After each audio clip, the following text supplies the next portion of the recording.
স্পটলাইটটাকে চালু করার জন্য এই বাটন সম্পর্কে জানতে হবে।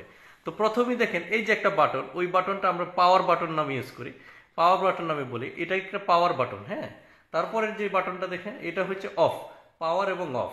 তারপরে হচ্ছে আমরা মেনলি আবার এখানে নিচে চলে আসি, পাওয়ারটা বাড়ানো এবং কমানো। তো আমরা চালু করি, দেখি পাওয়ার বাটনে চাপ দিই, এই যে পাওয়ার বাটনে চাপ দিলাম, স্পটলাইট কিন্তু জ্বলে গেল। ঠিক আছে, স্পটলাইটটা চলে গেছে। তারপরে আমরা যেটা করতে হবে, এই যে এখানে ধরেন আমার হচ্ছে পাওয়ার বাড়াইতে হবে কিংবা কমাইতে হবে। তো আমি আগে প্রথম পাওয়ারটা বাড়াই, দেখি লাইটটা হচ্ছে এখানে দেখেন, এই যে আমি পাওয়ারটা বাড়াইলাম, এখানে হচ্ছে ইন্ডিকেটরটা কিন্তু বাড়তেছে এবং পাওয়ারটা কিন্তু বাড়তেছে। দেখেন স্পটলাইটের পাওয়ারটা কিন্তু এখন অনেক বেশি হয়েছে। তো এখানে আবার কম হবে, কিভাবে কম হবে, আর একটু পাওয়ার কম লাগবে, কম লাগলে আমি কি ইউজ করবো, ওইটা দেখেন, এটা আমি হচ্ছে পাওয়ার বাটনটাকে আমি কমাই দিলাম, দেখেন পাওয়ার একবারে কমে গেছে, তাই না? এটা গেল একটা পার্ট।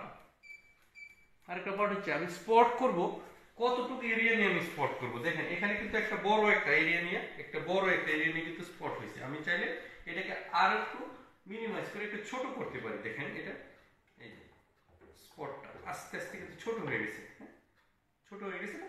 তো আমরা ইচ্ছে করলে এটাকে আবার বড় করব। আমি মনে করলাম যে না, ছোট না, আমার হচ্ছে একটু লার্জ এরিয়া দিয়ে হচ্ছে আমার হচ্ছে কভার করতে হবে লাইটটা।